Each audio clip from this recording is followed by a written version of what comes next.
अक्सर दास कल परसों भी यही जिक्र कर रहा था कि दूसरे में अक्सर कमी महसूस होती रहती है। तो दास को वही ध्यान आया कि दास ने ये नवंबर में समागम में ही पहली दफ़ा आपने देखा, आखिरी दिन ये चश्मा दिखाई दिया दास के चेहरे पे। तो दास की नज़र तो वैसे तो कुछ अरसे से कमज़ोर हो रही थी और अब वो हालत हो गई थी कि सामने महापुरुष बैठे हुए उनके दो दो आईब्रोज नज़र आ रहे थे, एक के ऊपर दूसरा। तो बड़ा वियर्ड फीलिंग, बड़ा अजीब सा लग रहा था।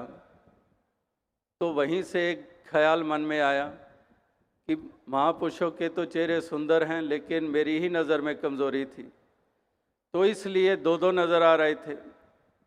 तो वही बात जो हमने कल भी कही कि डुअलिटी देखते हैं, वो हमारी नज़र की खामी हुआ करती है। और इसके साथ एक और भी बात ध्यान में आई कि जो डॉक्टर है, आई स्पेशलिस्ट है, उसने तो दास को कब से कहा हुआ था पहना करो, नहीं तो डिटीरियोरेट होगी, ये नज़र और कमज़ोर होगी।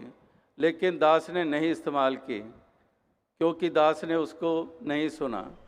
इसी तरह से अगर नहीं सुनते गुरु की, नहीं सुनते हम जो वचन आते हैं, तो वाकई हमारी दृष्टि पे प्रभाव पड़ते हैं, हमारे मन में प्रभाव पड़ते हैं, हमारे जीवन में गिरावट आती है।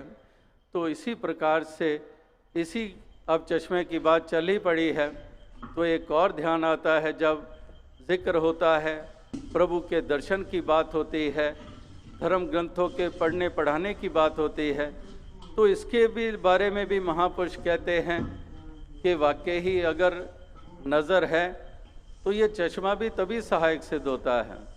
अगर जिस बेचारे की निगाह ही नहीं है, ज्योति नहीं है आँख में, तो चाहे मोटे से मोटे शीशे का चश्मा पहन ले, वो दिखाई तो नहीं देगा। इसी तरह से बेशक हम धर्म ग्रंथ वेद शास्त्र पढ़ते हैं, अगर ज्ञान की नज़र जुड़ जाए तो वही वेद शास्त्र धर्म ग्रंथ वो पूरी तरह से हमें समझ आने लग पड़ते हैं, पूरी गवाही देने लग पड़ते हैं, क्योंकि वो पहले बेसिकली वो नज़र है और उसके बाद हमने वो सहारे हमें मिले हैं। तो इस प्रकार से कहने का भाव। और एक और ध्यान में आ गई बात कि आपने भी देखा होगा, स्टेज से दास कई दफ़ा ये ऐनक उतार कर देता था। क्योंकि हाथ लग जाता था लेंस के ऊपर और ठीक से दिखाई नहीं देता था, और फिर उसको साफ़ करना पड़ता है, साथ साथ साफ़ करना पड़ता है, ताकि हमें साफ साफ दिखाई देता रहे। साफ साफ दिखाई देने का मतलब कि ज्ञान नज़र आता रहे, ज्ञान की दृष्टि से देखते रहें, ये साफ दृष्टि है, कोई और दृष्टि ना हो।